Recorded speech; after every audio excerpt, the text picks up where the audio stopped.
सत्ता में आज सबसे पहले आपको बताएंगे कि लद्दाख की श्योक नदी में भारत के T-72 टैंक के साथ बीती रात 1 बजे क्या हुआ। T-72 टैंक, आपने इसको अक्सर 26 जनवरी की जो परेड होती है उसमें देखा हो। कैसे अचानक 8 हाथियों के वजन वाला ये T-72 टैंक डूबने लगा और इस टैंक में मौजूद 5 जवानों ने किस तरह अपनी हर सांस के लिए अंतिम संघर्ष किया। आप इसे लद्दाख में नदी के भीतर हुआ टैंक टर्बुलेंस भी कह सकते हैं। यह आज की सबसे बड़ी और सबसे दुखद खबर है, क्योंकि पानी से भारत के 5 वीरों की आखिरी लड़ाई लड़ी और अंत में वो शहीद हो गए। दुश्मन पर गोले दागने वाला यह विशाल टैंक 5 जवानों के साथ पानी में समा गया। सोचिए, जो 41,000 किलो का टैंक जब चलता है तो ऐसे लगता है कि कोई शेर दुश्मनों की तरफ बढ़ते हुए दहाड़ रहा हो, दुश्मन को ललकार रहा हो। यह टैंक अपनी क्षमताओं में अजय लगता है, लेकिन कई बार टैंक की यही मजबूती, टैंक का यही वजन अपने ही जवानों की मौत की वजह बन जाता है। यह घटना शुक्रवार देर रात लद्दाख के न्योमा चुशुल इलाके की है। लद्दाख का न्योमा चुशुल इलाका LAC के पास है। मिलिट्री एक्सरसाइज के बाद देर रात सेना के जवान T-72 टैंक से लौट रहे थे। मिलिट्री टैंक ईस्टर्न लद्दाख के सासेर ब्रांगसा में श्योक नदी पार कर रहा था। तभी अचानक पानी का लेवल बढ़ गया और इसमें सवार सभी जवान टैंक सहित नदी में डूब गए। LAC के चुशुल से 148 किलोमीटर दूर मंदिर मोड़ के पास यह हादसा हुआ। रेस्क्यू टीमें मौके पर पहुंची, लेकिन नदी में तेज बहाव और जल स्तर के कारण जवानों को बचाया नहीं जा सका। दिलो दिमाग को झकझोर देने वाले इस हादसे में 5 जवान शहीद हो गए। उनके शव बरामद कर लिए गए हैं।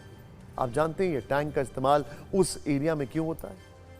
क्योंकि एक लाइट टैंक है, एक हल्का टैंक है, और उस इलाके में हल्के टैंक्स का इस्तेमाल जरूरी होता है। इसीलिए जो हमारा भीष्म T-90 टैंक है उसका इस्तेमाल वहां पर नहीं होता है, क्योंकि उस दुर्गम जगह पर लाइट टैंक का इस्तेमाल जरूरी है। इस हादसे पर रक्षा मंत्री राजनाथ सिंह ने दुख जताया। उन्होंने एक पोस्ट लिखा है और उसमें लिखा है कि लद्दाख में नदी पार करते टैंक ले जाते समय हादसे में 5 बहादुर सेना के जवानों की जान जाने पर दुख हुआ है। राष्ट्र के प्रति अपने वीर सैनिकों के बलिदान को कभी नहीं भूलेंगे। वाकई यह हादसा है भी ऐसा, लेकिन सवाल है कि आखिर यह टैंक पानी में कैसे डूब गया। अभ्यास के दौरान बार बार जवान नदी को पार करते हैं। युद्ध के दौरान भी टैंक के जरिए नदियों को पार किया जाता है, लेकिन शुक्रवार रात ऐसा हुआ क्या कि सब गड़बड़ हो गया और टैंक डूबने से जवानों की मौत हो गई। देखिए, जो मीडिया रिपोर्ट्स है उसमें यह दावा किया जा रहा है कि श्योक नदी के ऊपरी इलाके में बारिश के चलते अचानक पानी बढ़ गया। रात होने की वजह से अंधेरे में जवानों को इसका पता नहीं चल पाया और T-72 टैंक 5 मीटर यानी करीब 16.5 फीट तक गहरी नदी को पार करने की क्षमता रखता है। यह एक छोटे डायमीटर वाले स्नॉर्कल की मदद से नदी को पार करता है। पानी के अंदर टैंक का इंजन बंद होने पर इसे 6 सेकंड के भीतर चालू करना जरूरी होता है। ऐसा नहीं करने पर कम दबाव होने के कारण इंजन में पानी भर जाता है और इसके बाद वही होता है जो लद्दाख में हुआ।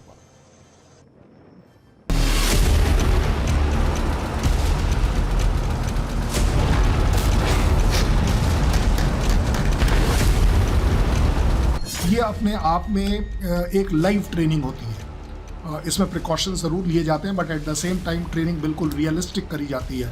फिजिकली वो टैंक पानी के अंदर उतारा जाता है, दूसरे छोर पर बाहर निकालने की कोशिश करी जाती है, उनसे रिलेटेड ड्रिल्स करे जाते हैं।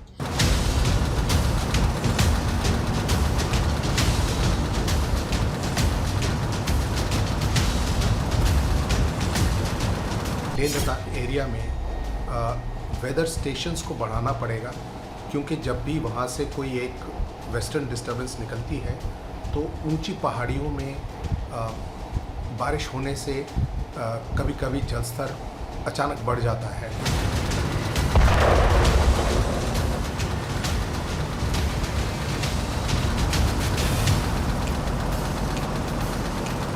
ट्रेनिंग एक रियल टाइम सीन में करी जाती है। रिस्क उसमें हमेशा होते हैं। यस, इसमें कोई शक नहीं।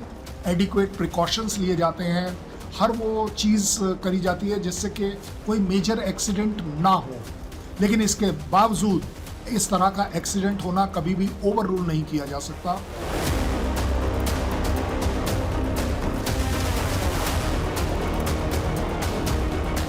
कहीं ना कहीं ट्रेनिंग स्टैंडर्ड्स के किसी ड्रिल को फॉलो ना करना बहुत लीथल हो सकता है लाइफ के लिए अपने आप। सो मुझे लगता है कि हमें बड़े स्ट्रिक्टली अपनी इन ट्रेनिंग नॉर्म्स को रिवाइज करना चाहिए, प्रैक्टिकलाइज करना चाहिए और इम्प्लीमेंट करते समय एक अलग ध्यान रखा जाना चाहिए। आपको ये पता होना चाहिए कि ऐसे खतरों से देश के जवान रोज खेलते हैं और जीतते भी हैं।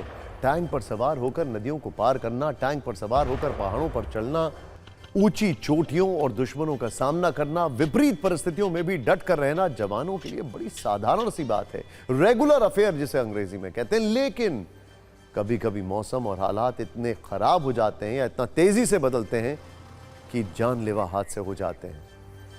टैंक का वजन उसके मॉडल और वर्जन पर निर्भर करता है। यह बड़ी इंटरेस्टिंग आपको चीज बता रहे हैं, ध्यान से देखिएगा। T-72 टैंक की बात करें तो इसका वजन लगभग 41,000 किलोग्राम होता है। यह बहुत ज्यादा है। अगर हाथी से तुलना करें तो भारत में पाए जाने वाले हाथी का वजन औसतन 5,000 किलोग्राम होता है। मतलब यह कि एक T-72 टैंक का वजन लगभग 8 हाथियों के बराबर होता है। सोचिए, 8 हाथी, धरती का सबसे विशाल जानवर हाथी है और 8 हाथी के बराबर एक T-72 टैंक का वजन होता है। वो टैंक नदी में चल रहा था और इसी दौरान अचानक बड़े जल स्तर का मैनेजमेंट ये नहीं कर पाया। सोचिए, लद्दाख वही इलाका है जहां हर पल जिनपिंग के जासूसी या जासूस सैनिकों की षड्यंत्र वाली नजरें रहती हैं। लिहाजा हर वक्त भारत के सैनिक एक्टिव और एक्शन मोड में रहते हैं। वहां अभ्यास और प्रयास कभी रुकता नहीं है। 2020 में गलवान में भारतीय और चीनी सैनिकों के टकराव के बाद से भारत इस क्षेत्र में और भी आक्रामक पोजीशन में रहता है। उसने चीन की तुलना में मिरर डिप्लॉयमेंट किया है, यानी कि बिल्कुल वैसा ही डिप्लॉयमेंट जैसा चीन ने किया है। आपको बता दें कि गलवान में हुई टक्कर के बाद भारतीय वायुसेना के ट्रांसपोर्टर एयरक्राफ्ट से पहली बार T-72 टैंक को लद्दाख पहुंचाया गया, क्योंकि ये उस टेरेन के लिए सबसे मुफीद टैंक था। लाइट था थोड़ा कंपैरेटिवली T-92 के, अगर T-90 के से इसका मुकाबला किया जाए। ऐसा पहली बार हुआ कि एयरक्राफ्ट की मदद से टैंकों को दुर्गम इलाकों तक पहुंचाया गया। तब से इन पहाड़ी बर्फीले क्षेत्रों और नदी वाले इलाकों में T-72 टैंक की दहाड़ हमेशा सुनाई देती है। आपको बता दें कि जिस टैंक के साथ भारत के जवान अभ्यास करते हैं, मुश्किल राहों पर भी इस पर सवार होकर गुजरते हैं। इस पर बैठना, इसका साथ सफर करना कितनी बड़ी चुनौती। ये कोई बहुत एयर कंडीशनड टैंक नहीं है जिसमें आप जाइए, बैठ जाइए और चलते जाइए। नहीं, ये टैंक है। देखिए जरा इसको। अब आपको बताते हैं कितना डिफिकल्ट होता है। आमतौर पर टैंक के अंदर बैठने की कम जगह, बहुत कम होती है। देखिए, इसीलिए उसमें लंबे समय तक बैठना अपने आप में एक चुनौती है। ट्रेनिंग मिलती है इसके लिए बकायदा। T-72 टैंक में 3 से 5 लोगों के बैठने की जगह होती है। एक ड्राइवर होता है जो टैंक चलाता है। अब एक एक चीज देखिएगा। एक गनर होता है जो टारगेट को हिट करता है, आपने देखा होगा, जो मूव करता रहता है। एक लोडर होता है जो गोले को लोड करता है, पीछे से एकदम लोड करता है उसके कैनन्स में। एक कमांडर होता है जो नेविगेशन और जीपीएस सिस्टम देखता है। ये देखता है कहां मूव करना है, किस डायरेक्शन में मूव करना है, दुश्मन कैसे आ रहा है, कहां रोटेट करना है, कहां सर्कल लेना है। इसके अलावा एक जवान और बैठ सकता है जो मदद के लिए होता है। आपको बताते हैं T-72 टैंक में क्या क्या होता है। ध्यान से देखिएगा, ये भी एक एक चीज। T-72 टैंक में 125 mm की तोप, कैनन जिसे कहते हैं, वो होती है। 4,500 मीटर दूर तक गोले दाग सकती है। 4,500 मीटर। सोचिए जरा इसकी रेंज कितनी बड़ी है। 12.7 mm की मशीन गन होती है, लाइट मशीन गन, जो LMG से थोड़ी ऊपर होती है, जो हवा में भी निशाना लगा सकती है। 7.62 mm की एक और मशीन गन लगी होती है। नेविगेशन सिस्टम से लैस होता है, जीपीएस सिस्टम होता है। इसे इस हिसाब से तैयार किया जाता है कि इसमें बैठे क्रू को बायोलॉजिकल और केमिकल हमलों से बचाया जा सके। इसीलिए टैंक एकदम जो होता है ना, टॉर्टोइस, कछुए की तरह हो जाता है। लेकिन उसमें दम भी घुट सकता है अगर प्रिकॉशन ना इस्तेमाल किया जाए। आपको जनवरी 2021 की एक रिपोर्ट दिखाते हैं। यह लद्दाख के उसी इलाके की जानकारी है जहां T-72 टैंक और K9 वज्र आर्टिलरी गन्स की तैनाती की गई थी। 14,000 से लेकर 20,000 फीट की ऊंचाई वाला यह इलाका LAC के करीब है। इस रिपोर्ट से आपको अंदाजा हो जाएगा कि लद्दाख में कितनी चुनौतियों के साथ भारत के जवान मुस्तैद रहते हैं और विशाल टैंक के साथ इस तरह अभ्यास करते हैं जैसे ये कोई खिलौना हो।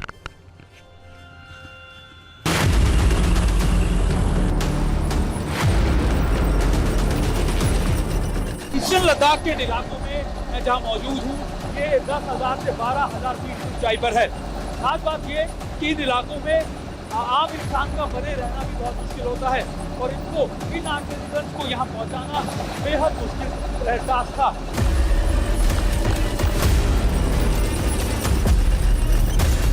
यह आर्टिलरी 30 सेकंड में करीबन 3 शेल्स को फायर कर सकती है, यानी हर 10 सेकंड में एक शेल को लगातार फायर किया जाता है। वो भी ऑटोमेटिक है, यानी पूरी तरीके से इसमें किसी तरीके से शेल्स को भरने की या ज़्यादा मैनुअल काम करने की जरूरत नहीं। इसके अलावा गन मशीन है जो आपके क्लोज टारगेट्स को अचीव कर सकती है, उनको टारगेट कर सकती है।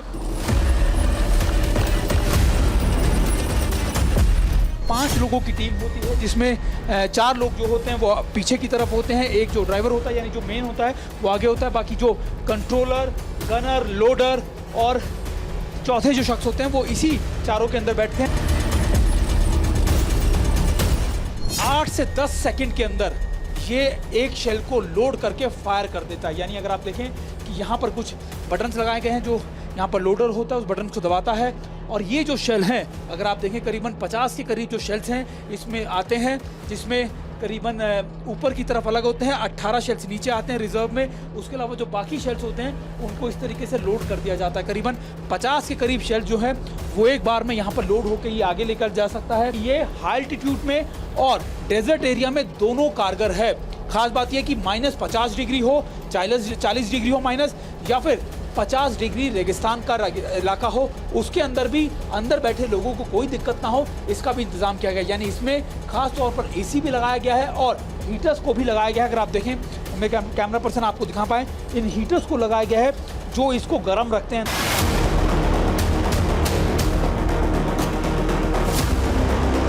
देखिए LED स्क्रीन्स भी लगाई गई हैं यहाँ पर ताकि आप अपने टारगेट को देख सकें। 1 किलोमीटर तक टारगेट आपको बहुत क्लियर यहाँ पर LED स्क्रीन्स पे दिख जाता है ताकि आप टारगेट को देख सकें और उनको न्यूट्रलाइज कर सकें। अंदाजा लगाइए भारत की ताकत का। 14,000 से ज्यादा फीट की ऊंचाई पर T-72 टैंक्स की तैनाती है। बताया जाता है शायद T-90 का भी डिप्लॉयमेंट है और चाइना के जो टैंक्स है वो हमारे T-72 और T-90 टैंक्स का कोई मैच नहीं है। बताया जाता है कि करीब 100 से ज्यादा टैंक वहां पर डिप्लॉयड है।